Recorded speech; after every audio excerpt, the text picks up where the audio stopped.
예, 36쪽에 볼게요. 36쪽에 9번. 이제 가끔 이제 출제되는 것 중에 그 효력 규정에 해당되는 것과 그 단속 규정에 해당되는 것, 강행법규에 관한 문제가 가끔 나오는데, 그 9번을 보시면 다음 중 무효에 해당하는 것은 1번 미등기 전매행위. 무효예요, 유예요? 유효하죠. 뭐 처벌받는 건 별개로 하고 단속 규정이죠. 2번 주택법의 전매행위 제한을 위반한 전매계약. 유효죠. 단속 규정이고, 그 다음에 3번 무허가 음식점의 영업행위. 유효하고요. 4번 공인중개사의 중개 의뢰인과 직접 거래행위. 4번 유효하죠. 4번은 이제 특히 좀 조심하세요. 이건 작년 새로 나온 판례니까 공인중개사, 우리 시험이 이제 공인중개사 시험이니까 관련되는 내용들을 판례로 좀 나오니까 주의하시고, 그러니까 우리가 관련 판례로 본 게 뭐 있었냐면 그 공인중개사의 보수약정 제한이 있었죠. 그럼 보수약정을 초과해서 지급받기로 하면 그 약정은 무효예요, 유효해요? 무효예요. 근데 뭐 전부 무효가 아니라 초과 부분은 무효가 된다라고 했고, 또 공인중개사 자격증이 없는 사람이 중개를 하고 보수를 받기로 약정을 하는 경우가 있죠. 그 약정은 무효죠. 근데 이제 비교하실 점은 특별한 말 없이 중개사 자격증이 없는 사람이 중개 행위하고 보수받으면 무효인데 우연히 일회적으로 했다 이런 말 넣으면 그때는 유효가 되는 거죠. 같은 취지로 변호사 자격증이 없는 사람이 소송 대리하고 뭐 대가를 받기로 했다면 그것 또한 무효가 된다라는 게 판례죠. 똑같은 취지고, 바로 지금 5번이 그 얘기죠. 공인중개사 자격이 없는 자가 중개업을 하면서 체결한 중개 보수 지급 약정은 무효입니다. 무효. 근데 밑에 하나 적어두시면 일회적인 경우, 일회적은 유효하다라는 점. 그 다음에 10번. 다음 중 무효가 아닌 것은 1번 상대방과 통정하여 허위로 체결한 매매계약. 통정의 표시죠. 무효고. 2번 주택법의 전매행위 제한을 위반하여 한 전매약정. 유효하죠. 답은 2번이고 3번 관할관청 허가 없이 한 학교법인의 기본재산 처분. 무효에 해당한다. 효력 규정이라는 게 판례고. 4번 도박 채무를 변제하기 위하여 그 채무자와 체결한 토지 양도계약. 지금 뭐와 관련되는 거예요? 도박 채무죠. 그럼 도박 채무를 변제하려고 채무자와 토지를 넘기기로 계약을 했다면 이건 도박 관련 행위로서 반사회적 무효가 되고요. 5번 공무원의 직무에 관하여 청탁하고 그 대가로 돈을 지급할 것을 내용으로 한 약정. 역시 무효죠. 공무원이 직무와 관련되어서 뭐 돈 받기로 했다 다 뇌물이고요. 사회질서 위반으로 무효가 됩니다. 11번 반사회적 법률행위에서 옳지 않은 것인데, 이제 반사회적 행위부터는 반드시 출제가 되는 부분이죠. 지금까지 본 건 출제될 때도 있고 안 될 때도 있고 많지만 반사회적 행위는 반드시 한 문제가 나오는데, 그러니까 출제되는 형태는 보통은 쉽게 나오면 다음 중 반사회적 행위에 해당하는 것은 하지 않는 것은 판례 찾는 거 나오는 거죠. 그게 제일 기본으로 출제가 되고, 두 번째 사례 문제로 나오면 이중매매 사례. 작년 같은 경우에는 이중매매 사례가 출제가 됐었는데, 근데 우리가 이제 꼭 좀 기억해 두시라고 한 거, 시험에 제일 많이 나오는 거, 반사회적 행위가 아니다라고 본 건 뭐가 있었냐면, 첫 번째 대표적인 것은 강제 집행을 면할 목적. 그러니까 강제 집행을 면할 목적으로 뒤에 어쩌고 이런 말 넣으면 이건 다 반사회적 행위가 아니에요. 그러니까 대표적인 판례는 강제 집행을 면할 목적으로 허위의 근저당권을 설정한 행위, 또는 강제 집행을 면할 목적으로 명의 신탁을 한 행위, 이런 것 자체가 반사회적으로 볼 수는 없다라고 했고, 두 번째 법률행위 성립 과정에 강박이라는 불법이 게재된 경우, 법률행위가 성립됨에 있어서 강박에 의한 불법이 들어갔다라고 하면 이걸 반사회적으로 볼 수는 없고요. 이건 뭘 가지고 효력을 논의해야 한다고 했어요? 사기 강박이 들어갔으니까 110조를 가지고 효력을 논의해야지 이 자체를 반사회적으로 볼 수는 없다라고 했고, 또는 투기 목적으로 어쩌고 이런 말 들어가면 이건 반사회적 행위가 아니에요. 뭐 투기 목적으로 입주권 15매를 샀네 어쩌네 이런 것들은 다 반사회적 아니고요. 그리고 네 번째 조세 회피를 목적으로 이런 말 나오면 반사회적 행위가 아니에요. 뭐 세금 적게 내려고 다운 계약서를 썼다 또는 세금을 안 내려고 뭘 했다 이런 말 나오면 이런 것들은 반사회적 행위가 될 수 없고요. 또는 무허가 건물을 매매했다 또는 뭐 임대했다 이런 것 자체를 반사회적 행위라고 볼 수는 없다라고 했죠. 그리고 우리 시험에 최근 들어서 자주 나왔던 게 최근 판례로 성공보수 약정이 있었죠. 변호사의 성공보수 약정은 경우를 나눠서 민사사건이냐 형사사건이냐 나눴죠.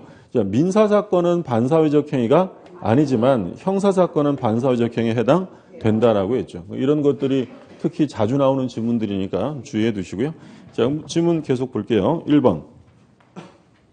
명의신탁 약정 그 자체는 반사회 질서 법률행위에 해당한다고 볼 수 없다. 그러니까 누가 소유자가 되느냐라고 물으면 가끔 오해하시는 경우가 있는데 반사회적 행위에 해당하지 않는다라고 해서 그게 유효하다라는 얘기는 아닌 거예요. 그러니까 무효라 하더라도 반사회적 행위가 아닌 것이 있고 유효하니까 반사회적 행위가 아닌 것일 수 있는 거죠. 무슨 말이 되었어요? 그러니까 갑이 을한테 명의신탁을 했어요. 명의신탁을 해서 수탁자에게 소유권 이전 등기했다. 이 명의신탁은 반사회적 행위에 해당하지 않는다고 했죠. 그럼 반사회적 행위에 해당하지 않는다는 것이지 이게 유효한 얘기는 아니죠. 이건 부동산 실명법에 의해서 무효예요. 그러니까 만약에 허위에 강제 집행을 면하려고 허위에 근저당을 설정했어요. 반사회적 행위가 아닌데 그럼 그거 유효예요? 무효예요? 무효예요. 통정허위 표시로 무효인 것이지 반사회적 행위가 해당되는 것은 아니다라는 얘기죠. 무허가 건물을 매매했어요. 반사회적 행위 아니에요? 아니요. 그거 무효예요? 유효예요? 그건 유효한 거예요. 그러니까 이건 반사회적 행위에 해당되지 않는 것을 찾는 것이지 반사회적 행위가 아니라고 해서 전부 다 유효한 것은 아닙니다. 그럼 누가 소유자예요? 이거 무효니까 소유권은 갑에게 있죠. 만약에 이게 반사회적 행위에 해당되면 뭐가 적용되겠어요?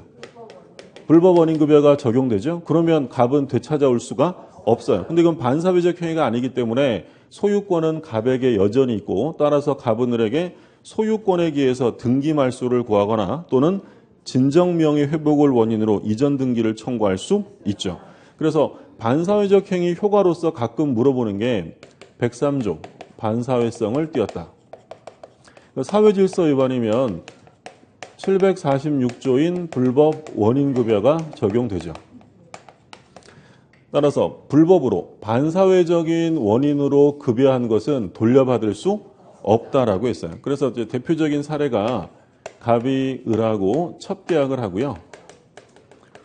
첩계약의 대가로 아파트의 소유권을 이전해 주었다. 그럼 이 첩계약은 무효인데 일반 무효가 아니라 사회질서 위반이잖아요. 그러면 소유권은 누구한테 있다는 거예요? 을에게 확정적으로 귀속되는 거죠. 그러니까 만약에 특별한 말 없이 계약을 했다. 계약을 했는데 이 법률행위가 무효예요. 무효.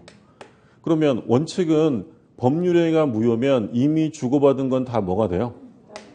부당이득이니까 갑은 을에게 부당이득을 돌려달라고 청구할 수 있어요. 이게 일반적인 원칙이죠. 여기서 보신 것처럼 일반적인 무효면 갑이 을에게 야, 내 거 내놔 라든지 또는 부당이득으로 돌려받을 수 있는데 이게 일반적인 계약이 아니라 첩계약이었다. 그러면 이건 103조 반사회성을 띠기 때문에 부당이득 반환 청구할 수 없다는 거예요. 뭐가 적용되니까요?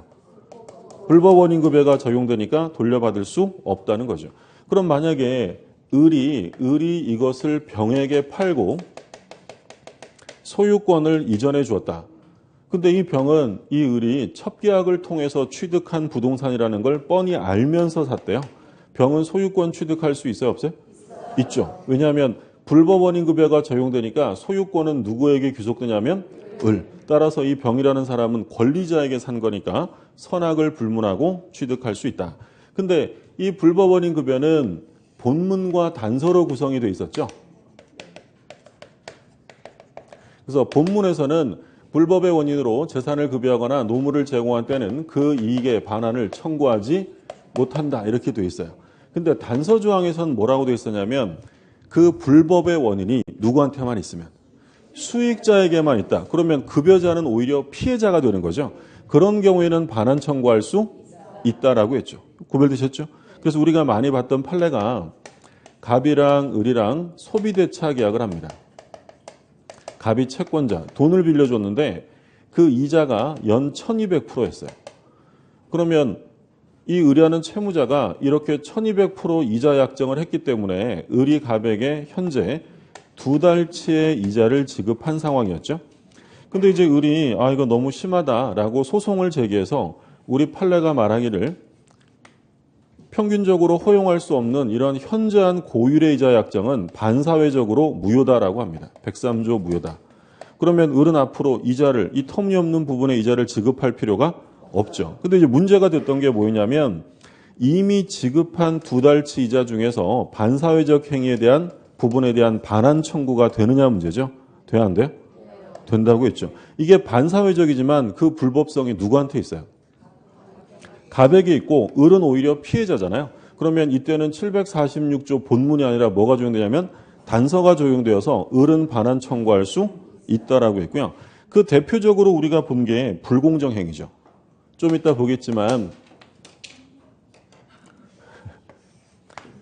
갑이 부동산 5억짜리를 하나 가지고 있었는데 갑이 상태가 좀 안 좋아요. 궁박한 상황인데 얘가 이것을 이용하여 매매 계약을 합니다. 그래서 폭리를 취하는 거죠. 5억짜리 부동산을 받으면서 대금은 1억 원만 줬어요. 자, 그러면 이건 불공정 행위에 해당되어 무효가 됩니다. 근데 이제 문제는 104조는 어디 안에 들어가 있어요? 103조. 수많은 반사회적 행위 중에 104조는 한 가지의 예를 들어 놓은 거라고 했죠. 그럼 만약에 이게 일반적인 무효라면 갑은 을에게 부동산 돌려줘라고 반환 청구할 수 있죠. 일반적인 무효면 돌려줘라고 반환 청구할 수 있고요. 을도 내 돈 돌려줘라고 반환 청구할 수 있어요. 그게 일반적인 무효죠. 서로 받은 거 돌려주는 거야. 근데 문제는 이 불공정 행위는 반사회적 행위에 속하기 때문에 일단 갑은 을에게 부동산 반환 청구할 수 있죠. 근데 을이 당신 부동산 줄 테니까 내가 줬던 1억 원 돌려줘 할 수는 없다라고 했죠. 누구에게 불법성이 있으니까. 얘가 이용해 먹은 사람이죠. 그럼 이 경우에 746조 단서가 적용되어서 피해자는 반환 청구할 수 있지만 얘는 반환 청구할 수 없다는 거예요. 그렇죠? 이제 불법 원인 급여까지 좀 정리해 두시고요. 자, 계속 볼게요. 2번. 11번에 2번이에요. 너무 오래 있다 와가지고 11번에 2번. 강제집행을 면할 목적. 더 이상 읽어볼 필요 없는 거예요. 강제집행 면할 목적이면 반사회적 아니다. 허위에 근저당 등기하는 것은 반사회적이 아니고요. 3번. 반사회 질서 법률행위는 법률행위의 목적인 권리, 의무의 내용이 선량한 풍속, 기타 사회 질서에 위반하는 경우뿐 아니라 표시되거나 상대방에게 알려진 법률행위의 동기가 반사회 질서적인 경우도 포함한다. 그러니까 여기서는 이제 뭘 말하는 거냐면 뒷부분이 동기의 불법이에요. 그러니까 법률행위는 정상적으로 이루어졌는데 그 법률행위를 하게 된 동기가 사회질서 위반일 때 원칙은 무효예요, 유효해요? 그러니까 우리가 많이 들었던 얘기가 뭐냐면 이 사람이 등산용품 가게 가서 칼을 한 자루 샀어요. 근데 이 사람은 등산하려고 산 게 아니라 범죄를 저지르려고 산 거야. 근데 그 마음을 숨기고 칼 좋은 거 주셔요. 이래서 칼을 한 자루 산 거예요. 이 매매 계약은 무효예요, 유효해요? 유효해요. 근데 이 동기의 불법에 의해서 무효가 되려면 어떤 말이 나와야 돼? 그렇죠? 표시되거나 알려져야 돼. 이 불법 동기가 상대방에게 표시되거나 알려지게 되면 그때는 무효가 된다. 정리하면 동기의 불법은 원칙적으로 법률행위에 영향을 주지 않아요. 유효해요. 근데 언제 무효가 되냐면 표시되거나 알려지면 그때는 무효죠. 뒷부분이 중요한 말이에요. 표시되거나 알려진 법률행위 동기가 반사회적이면 무효다. 4번.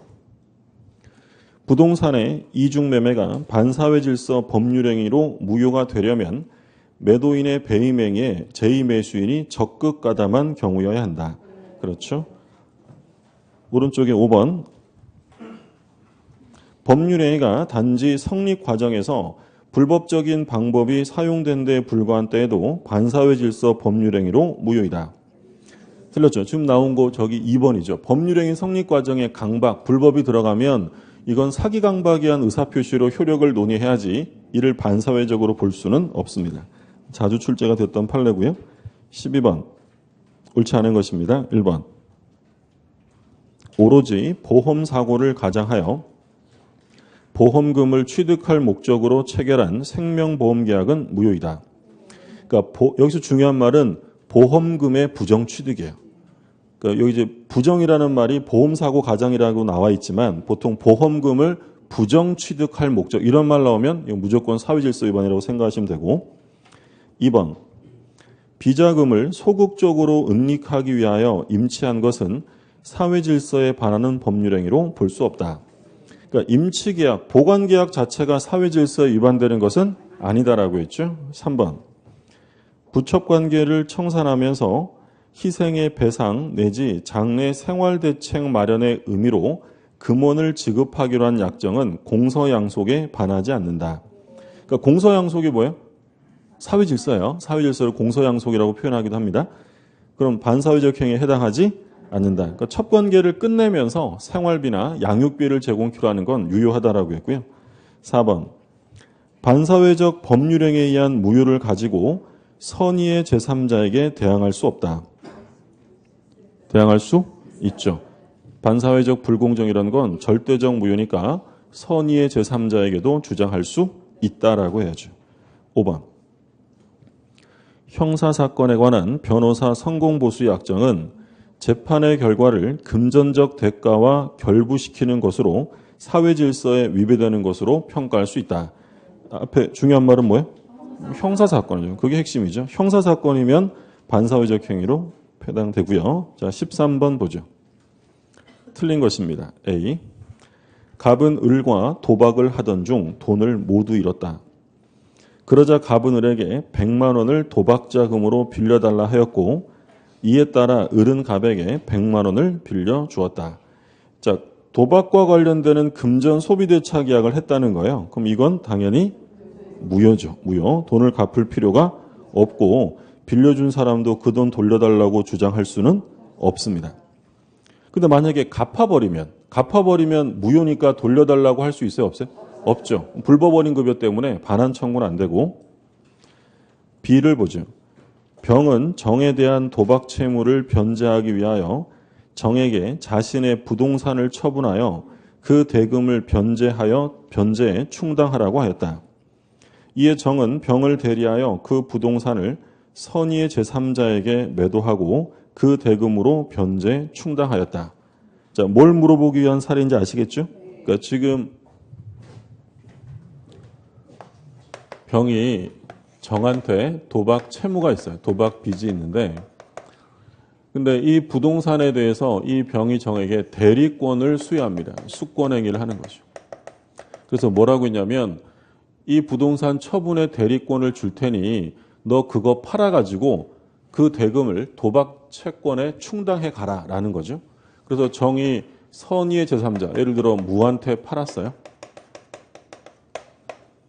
그러면 얘가 얘한테 대금 지급을 했을 텐데 요 대금을 가지고 병 줬다는 거예요? 자기가 가진 거예요? 그렇죠. 이 도박비 변제 충당을 했다. 그러면 여기서 이제 법률 관계에서 제일 중요한 건 이 병이 정에게 대리권을 수여한 이 행위, 이 수권행위는 유효예요? 무효예요? 이 수권행위가 유효하다라는 점을 조심하시라는 거죠. 그러니까 이 판례에서 말하는 건. 그리고 정당한 대리권을 가지고 매매했으니 매매도 당연히 유효해요. 그럼 누가 이제 소유자가 되냐면 무가 소유자가 되고요. 근데 문제는 이 대금을 도박 채무 변제에 충당한 행위인데 이 변제 충당 행위는 유효예요? 무효예요? 변제 충당은 무효죠. 이건 도박비 변제와 똑같은 거니까 변제 충당 행위 자체는 무효다. 그렇다면 병이 정에게 무효니까 돌려줘라고 반환 청구할 수 있느냐? 돼야 안 돼요? 이건 안 되죠. 왜 안 돼요? 그렇죠. 불법원인 급여가 적용되기 때문에 병이 정에게 반환 청구할 수는 없다라고 했죠. 그래서 지금 중요한 건 요 수권행위는 별개로 이루어진 것이기 때문에 반사회적 무효가 아니다. 유효하다라는 점 주의하시고요. 자, 그럼 질문 볼게요. 1번. A의 경우 갑과 을 사이의 금전 소비대차 계약은 무효이다. 그렇죠? 2번. A의 경우 을은 갑에 대하여 대여금 반환을 청구할 수 없다. 무효니까 달라고 할 수 없고요. 3번. B의 경우 병의 정에 대한 도박 채무 부담 행위 및 그 변제 약정은 선량한 풍속 기타 사회 질서에 위반된다. 반사회적이고. 4번.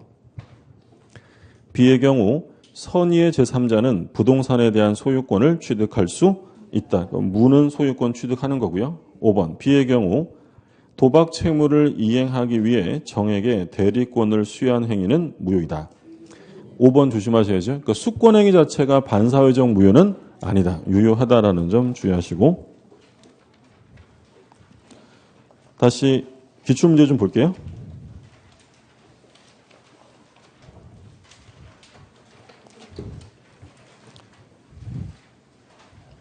기출문제를 앞으로 이렇게 빼놓으면 보기는 좋은데 수업할 때 좀 왔다 갔다 해서 좀 불편하신 게 있을 거예요. 뭐 그렇다고 크게 불편하시진 않죠. 예. 2번 볼게요. 2번. 31쪽에 2번. 반사회적 법률행위로서 무효인 것을 고릅니다. 기억. 무허가 건물의 임대행위. 유효하죠? 반사회적 행위가 아니고. 그 다음에 니은. 처음부터 보험사고를 가장하여 보험금을 취할 목적으로 체결한 보험계약. 그러니까 이것도 역시 보험금의 부정취득을 목적으로 하는 것 반사회적이고요. 디귿. 변호사가 민사소송의 승소 대가로 성공보수를 받기로 한 약정. 중요한 말은 뭐예요? 민사소송이죠. 민사소송이면 유효하고 그 다음에 리을. 수사기관에서 참고인으로서 자신이 잘 알지 못하는 내용에 대한 허위 진술을 하고 대가를 제공받기로 하는 약정. 반사회적 무효가 되죠. 답은 3번이 되겠고. 자, 그 다음 페이지에 이제 이중매매 사례 문제가 나오죠.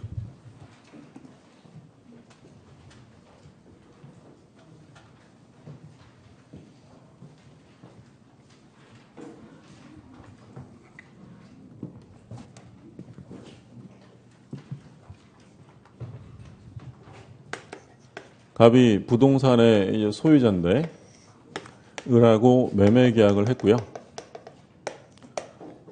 그럼 매수인으로서 이제 을이 등기 청구권을 갖는데, 근데 대금을 지급받은 사람이 이걸 병한테 팔아서 이중으로 매매하고 등기를 병에게 넘겨주었다. 이게 이제 부동산의 이중매매인데, 일단 이중매매가 논의되는 것은 이 갑이 계약금만 받은 상태에서는 문제될 것이 없다고 했죠. 계약금만 받은 상태면 갑은 하기 싫으면 을한테 배액상환하면 끝나는 거예요. 그러니까 이중매매는 계약금만 받은 상태에서는 논의되지 않고요. 얘가 뭘 받으면 그 중도금이나 잔금을 받았다. 만약에 중도금까지 받으면 더 이상 갑은 계약금 해제를 할 수가 없게 되는 거죠. 자, 그러면 이 갑이 중도금 이상을 받았는데 이중매매하고 등기를 넘겼다면 소유자는 누가 되냐면 병, 선악불문이죠. 이중매매는 자유경쟁의 원칙상 유효합니다. 그러면 얘한테 등기가 되는 순간 갑의 을에 대한 소유권 이전 의무는 이행불능이 돼요. 그럼 이행불능이면 을은 뭐 계속 기다릴 필요가 없죠. 계약을 해제할 수 있어요. 그럼 이때 이제 계약을 해제할 때 자주 나왔던 게 불능이니까 최고할 필요가 없고요. 그리고 이행기를 기다릴 필요도 없고 이행 제공을 할 필요도 없어요. 그러니까 일반적인 쌍무계약에서는요. 계약을 해제하려면 자신의 이행 제공을 해야 돼요, 안 해야 돼요? 해야 되죠. 왜냐하면 상대방을 이행지체에 빠뜨려야 되니까. 근데 이건 지금 지체가 아니라 불능이니까 이런 거 다 필요 없이 불능 사유가 발생하면 즉시 해제할 수 있고요. 그러면 얘가 여기에 계약을 해제하고 별도로 뭘 청구할 수 있냐면 손해배상을 청구할 수 있죠. 그러면 이때 이 손해배상은 기준 시점이 언제가 기준이에요? 불능시. 불능시의 시가를 기준으로 손해배상을 청구할 수 있다. 그래서 원칙은 소유권은 병이 갖는 거고 을은 갑에게 이에 대한 채무불이행 책임을 물을 수밖에 없어요. 그게 원칙인데 근데 이 병이 단순히 알고 산 게 아니라 갑의 배신행위에 적극 가담했다. 또는 뭐 권유했다, 유혹했다, 요청했다 이런 말이 나오면 이건 사회질서에 반하여 무효가 됩니다. 그러면 이게 반사회적 무효가 되면 이건 이제 무효니까 이제 이행 불능이 아니에요. 이제 이행할 수 있어요. 이게 무효가 돼버리니까. 그러면 을이 요 등기를 말소하고 자기 앞으로 등기를 가져와야 되는데 가장 많이 물어봤던 게 등기 말소를 직접 할 수 있느냐 아니면 갑을 대위하느냐 문제죠. 갑을 직접 할 수 없죠. 이 등기 청구권의 성질은 채권적이니까 상대방을 대위해서 해야지 직접 말소를 구할 권한은 없고요. 또 얘가 등기 청구권이라는 채권이 있는데 너희들의 이중매매는 나의 채권을 침해하는 것이다 라고 하면서 채권자 취소권을 행사할 수 있느냐? 돼야 안 돼? 안 되죠. 우리 이중매매에서는 뭐라고 꼬드겨도 넘어가면 안 된다고 했어요? 채권자 취소권 행사할 수 없고요. 되는 데가 하나 있었죠. 통정호의 표시. 통정호의 표시에서는 무효라도 채권자 취소권의 대상이 된다라고 했죠. 그러면 얘네들이 이제 적극 가담해서 반사회적 무효가 됐는데 그럼 이때 이 갑과 병이 이게 무효임을 알고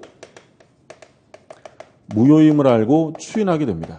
그러면 이건 새로운 매매계약으로서의 효력이 인정돼야 안 돼요? 안 되죠. 이게 이제 무효행위 추인은 우리가 139조에서 원래 무효임을 알고 추인하면 새로운 법률행위로 인정이 되죠. 근데 절대로 추인 대상이 될 수 없는 게 뭐였냐면 반사회적 불공정 이런 것들은 추인한다고 해서 유효가 될 수 없어요. 그래서 이 을은 대위 말소하고 받아올 수 있고요. 그리고 이 을은 지금 이 병이라는 사람이 을의 권리가 있음을 알면서도 적극 가담하여 침해한 거죠. 그럼 요 을은 병에게 손해배상을 청구할 수 있느냐라고 물으면 손해배상 청구할 수 있다라는 것이 통설의 입장이고요. 근데 이 병이요 정한테 팔았는데 근데 이 정이라는 사람은 이게 이중매매 반사회적이라는 걸 전혀 모르고 이전을 받았다. 자, 소유권 취득이 되느냐라고 하면 할 수 없죠. 아까 나온 것처럼 반사회적 무효는 절대적 무효이기 때문에 제3자가 선이라 하더라도 권리를 주장할 수가 없어요. 또 이제 관련되는 내용으로 무라는 사람이 있었는데 요 병이요 대린이에요. 무의 대린. 요 병이라는 사람이 무라는 사람이 본인이고요. 근데 이제 문제는 뭐였냐면 대린이 적극 가담을 했는데 본인 무는 그 사실을 전혀 몰랐대요. 선이었다. 무슨 말씀인지 드셨죠? 그럼 얘가 적극 가담, 대린이 적극 가담했는데 본인은 전혀 모르고 있었다면 본인은 소유권 취득할 수 있어요? 없어요? 없다고 했죠. 요건 이제 우리가 대리에서 116조 1항에서 뭐가 나왔냐면 대리인이 법률행위를 하게 되면 의사표시의 흠결이나 하자, 지, 부지는 다 누가 기준이에요? 대리인 기준이죠. 그러니까 본인이 몰랐어도 대리인이 적극 가담하면 이건 그냥 반사회적 무효. 우리가 많이 본 게 본인은 착오가 있었는데 대리인은 착오가 없었어요. 매매 계약했다면 취소 사유가 돼야 안 돼요? 안 돼요. 본인은 보는 거 아니고 누구만 보는 거예요? 대리인. 그럼 본인은 몰랐어도 대리인이 적극 가담했다면 이건 당연히 반사회적 무효가 된다라는 거죠. 기억나시죠? 우리 그것도 봤잖아요. 상대방이 대리인에게 비진이 표시를 했어요. 비진이. 근데 본인은 그게 비진이라는 걸 전혀 몰랐어요. 선의 무과실에. 근데 대리인은 비진임을 알고 있었대요. 그러면 이 상대방은 이 의사표시의 무효를 주장할 수 있어요? 없어요? 주장할 수 있죠. 본인이 선의 무과실인 건 상관없는 거고 대리인이 비진임을 알았거나 알 수 있었다면 그때는 무효가 된다. 그 얘기죠. 그래서 이제 시험에 자주 나왔던 게 불공정행위 있었잖아요. 백사조. 백사조에서 궁박, 경솔, 무경험 나눌 때 궁박은 누가 기준이야? 본인 기준이고 경솔, 무경험은 대리인 기준이고 그렇죠? 이렇게 나오죠. 그래서 다른 거 다 대리인 기준인데 궁박이 본인 기준이라서 이게 시험에 여러 차례 출제가 됐었고요. 그러니까 이게 이제 이중매매에서 가장 기본적인 사례 형태가 돼요. 교재를 한번 볼게요. 32쪽에 3번. 갑은 자신의 X부동산을 을에게 매도하고 계약금과 중도금을 지급받았다. 그 후 병이 갑의 배임행위에 적극 가담하여 갑과 X부동산에 대한 매매계약을 체결하고 자신 명의로 소유권 이전 등기를 마쳤다. 일단 어떤 단어가 눈에 들어와야 돼요? 적극 가담이에요. 적극 가담. 그럼 반사회적이죠. 틀린 것은 1번. 을은 병에게 소유권 이전 등기를 직접 청구할 수 없다. 그렇죠. 그럴 권한은 없죠. 자신은 채권자일 뿐이니까. 2번. 을은 병에 대하여 불법 행위를 이유로 손해배상을 청구할 수 있다.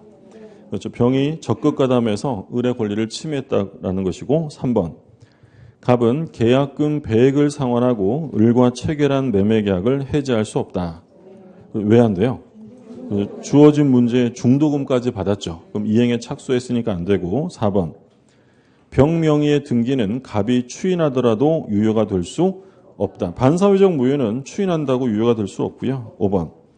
만약 선의의 정이 X부동산을 병으로부터 매수하여 이전 등기를 받은 경우 정은 갑과 병의 매매계약의 유효를 주장할 수 있다.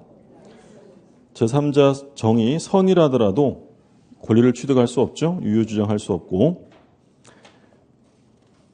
자, 이중매매 하나 더 보고 넘어가죠. 교재 보시면 38쪽에 14번.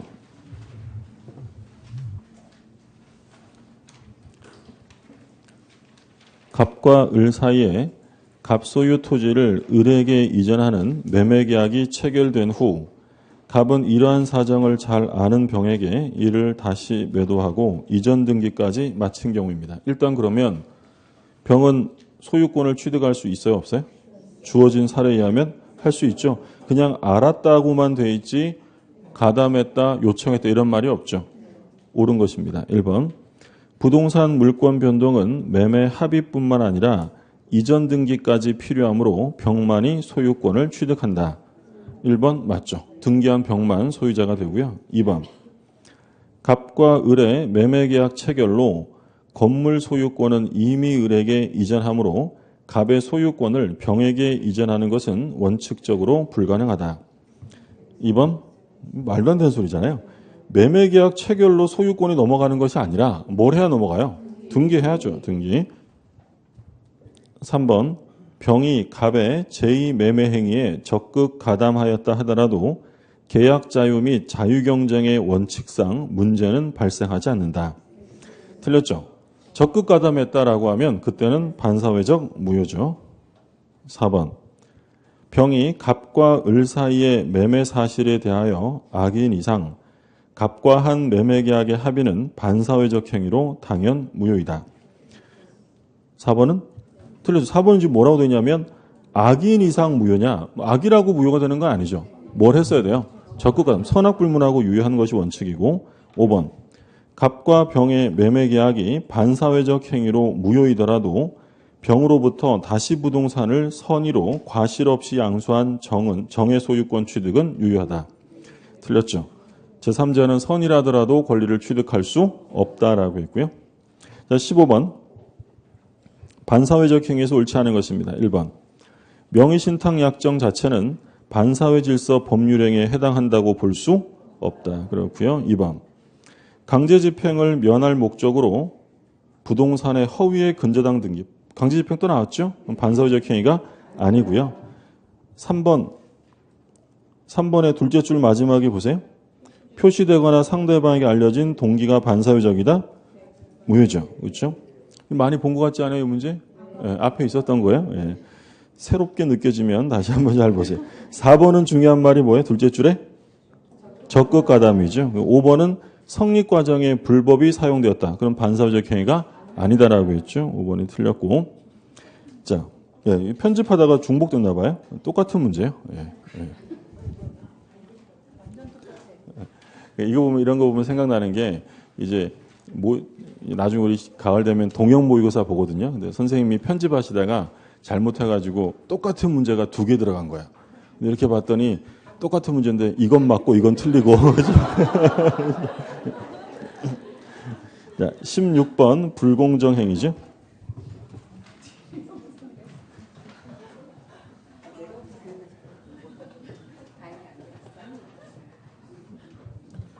자, 불공정 행위도 자주 출제가 되는데 갑이라는 아까 이제 간단하게 사례 봤죠. 갑이 을하고 매매 계약을 했는데 문제는 이 갑이라는 사람이 궁박, 경솔 또는 무경험의 상황인데 이 을이 그걸 알면서 적극 이용을 해서 폭리를 취하는 거죠. 그래서 이게 5억짜리 부동산인데 부동산을 넘겨받으면서 대금은 1억 원만 지급했다. 이게 이제 불공정행위인데 그럼 일단 요건을 볼 때 객관적인 요건과 주관적인 요건이 있었어요. 그러니까 객관적인 요건은 뭐냐면 현저한 불균형이 있어야 한다. 그럼 이때 5억짜리 부동산 1억에 팔았으니까 현저한 불균형이 있죠. 중요한 건 이 현저한 불균형을 판단하는 시점이 매우 중요하죠. 언제라고 했어요? 법률행위 시. 계약 시를 보는 거예요. 법률행위 시. 그러니까 만약에 매매 계약을 할 때는 그렇게 가격 차가 현저하지 않았는데 계약이 체결된 이후에 일정한 사정이 변화되는 바람에 급격하게 가격 차가 벌어졌다. 불공정 행위 아니에요. 아니에요. 그러니까 계약 시를 기준으로 한다라는 점 매우 중요한 내용이었고요. 자, 그다음에 주관적인 요건은 당사자의 궁박, 경솔 그리고 무경험이에요. 또는 무경험이에요. 또는이죠. 그러니까 셋 다 갖추는 게 아니라 셋 중에 하나. 그러니까 만약에 질문에 궁박, 경솔 그리고 무경험을 이용하 이러면 틀리는 거예요. 또는 셋 중에 하나면 되고요. 그리고 여기서 궁박이라는 것은 잘 아시는 것처럼 경제적 원인에 국한하는 것이 아니라 정신적, 심리적, 신체적 모든 궁박을 포함하고요. 그리고 여기서 무경험이라는 것은 어떤 특정 거래에서의 무경험을 의미하는 것이 아니고요. 일반 거래, 일반 생활 경험상의 무경험을 의미한다라는 게 판례였죠. 그리고 이용하려는 의도가 반드시 있어야 돼요. 만약에 단지 갑이 상황이 좀 안 좋네라는 것을 인식했다는 것만으로 성립하지는 않고요. 이용 의도가 있어야 한다. 그래서 객관적인 요건은 현저한 불균형, 주관적인 요건은 당사자의 궁박, 경솔 또는 무경험을 이용하는 것인데 궁박은 어떠한 원인이냐와 상관없어요. 예를 들어서 자신의 명예가 크게 손상될까 두려워서 싸게 팔았어요. 궁박이 아니에요.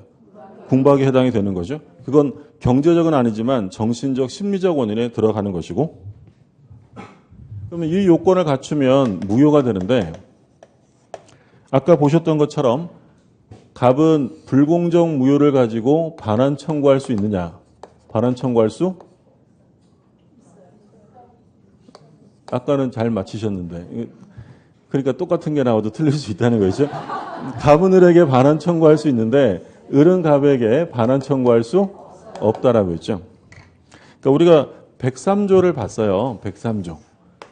사회질서 위반인데 근데 103조는 뭐 수많은 사례들이 사회질서 위반으로 들어가 있는데 104조는 이 수많은 반사회적 행위 중에 한 가지의 예를 들어 놓은 거야. 그러니까 103조는 추상적인 규정이라면 104조는 추상적이 아니라 구체적 예시 규정이에요.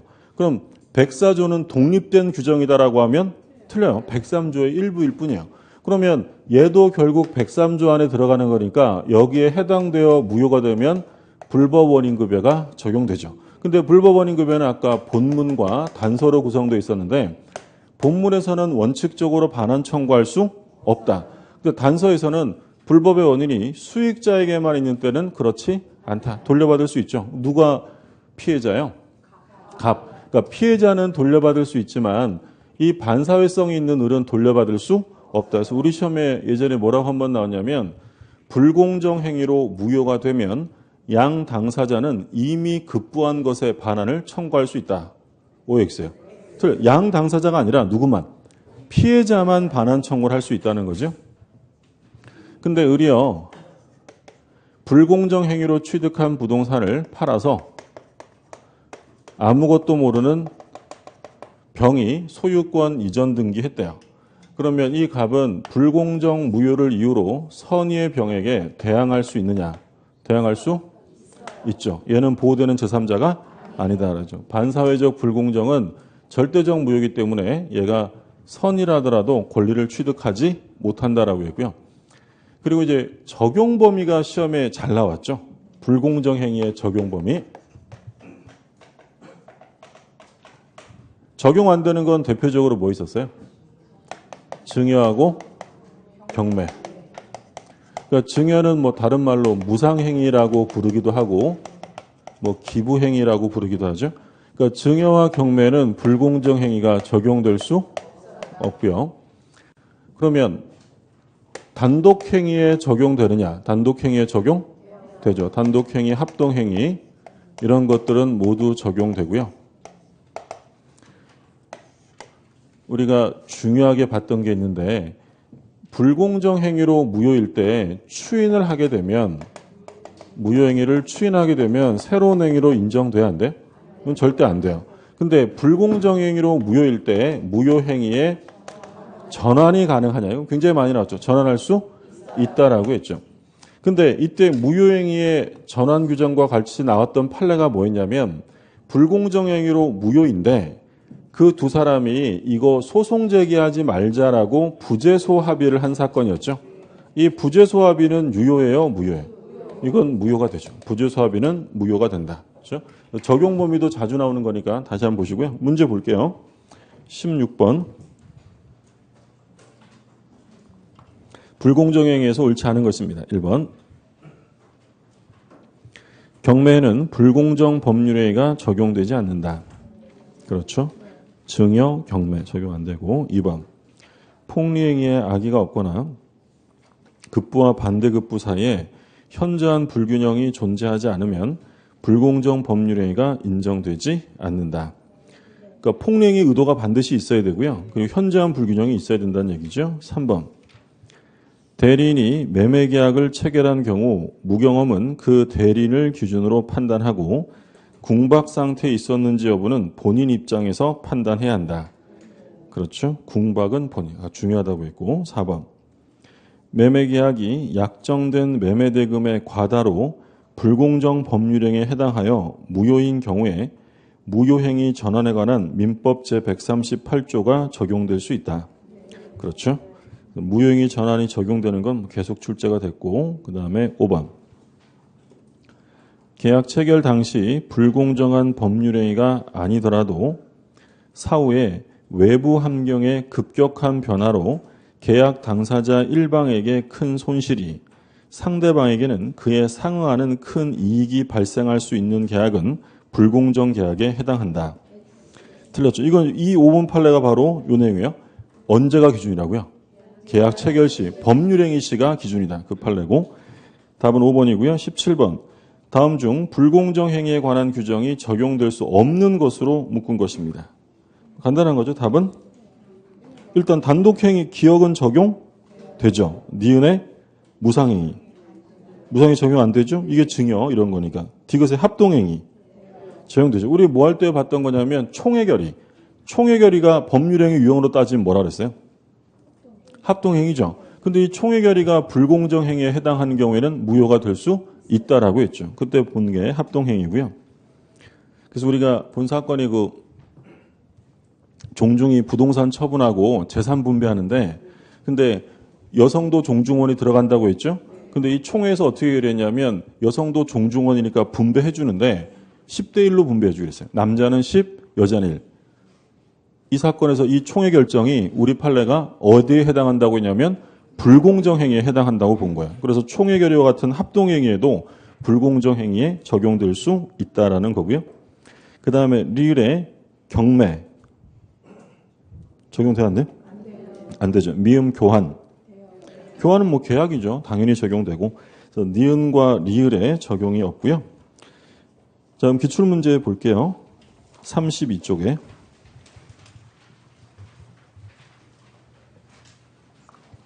(32쪽에) 4번.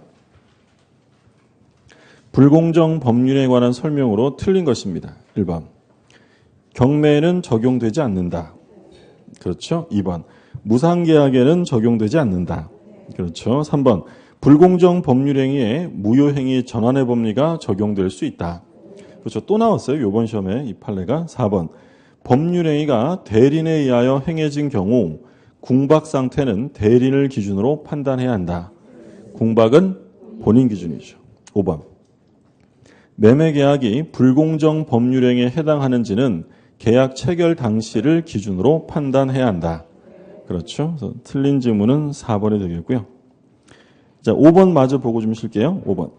갑은 을에게 X 토지를 제곱미터당 98만 원에 매도하려고 했는데 잘못하여 청약서에 제곱미터당 89만 원으로 기재하였고 이에 대해 을이 승낙하였다. 자, 그러면 이 사람은 98만 원에 팔 생각인데 89만 원으로 썼고요. 그러면 상대방은 89만 원으로 알고 승낙을 한 거예요. 그럼 특별한 얘기가 없으면 계약은 얼마에 성립하는 게 원칙이에요? 89만 원. 그렇죠? 이런 해석이 무슨 해석이? 규범적 해석이죠. 근데 만약에 상대방이 거기에 계약서에 사인했는데 실제로는 98만 원이라는 걸 알면서 사인했어요. 그러면 89만 원에 성립해요? 98만 원에 성립해요? 98만 원. 이게 무슨 해석이에요? 자연적 해석이에요. 근데 이건 특별한 말이 없으니 원칙은 89만 원에 성립이 됩니다. 그 후 X토지 시가가 제곱미터당 158만 원으로 폭등하자 갑이 병에게 X토지를 제곱미터당 158만 원에 매도하고 소유권을 이전해 주었다. 그럼 앞에는 이제 법률형의 해석에 관한 문제가 나와 있고 뒤에 사례는 무슨 문제가 나오는 거예요? 이중매매 사례를 이제 복합한 거죠. 1번.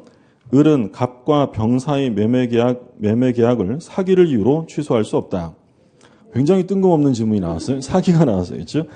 그렇고요. 2번. 갑과 을 사이 매매 계약은 특별한 사정이 없는 한 제곱미터당 89만 원에 성립한다. 그게 일반적인 원칙이고요. 3번. 을은 병 명의로 이루어진 소유권 이전 등기의 말소를 청구할 수 없다. 어떤 말이 없어요? 적극가담했다는 말 없잖아요. 그럼 이중매매는 원칙적으로 유효하기 때문에 병에게 등기 말소를 구할 수 없고요. 4번. 만일 갑과 을이 제곱미터당 98만 원으로 합의하였으나 제곱미터당 89만 원으로 기재되었다면 갑은 착오를 이유로 매매계약 취소할 수 없다. 그러니까 98만 원으로 합의했는데 89만 원으로 잘못 썼어요. 이거 우리 뭐라고 불렀죠? 오표시 무효죠. 오표시 무효니까 계약은 98만 원에 합의한 대로 성립하는 것이고 착오의 문제는 발생하지 않는다라고 했죠.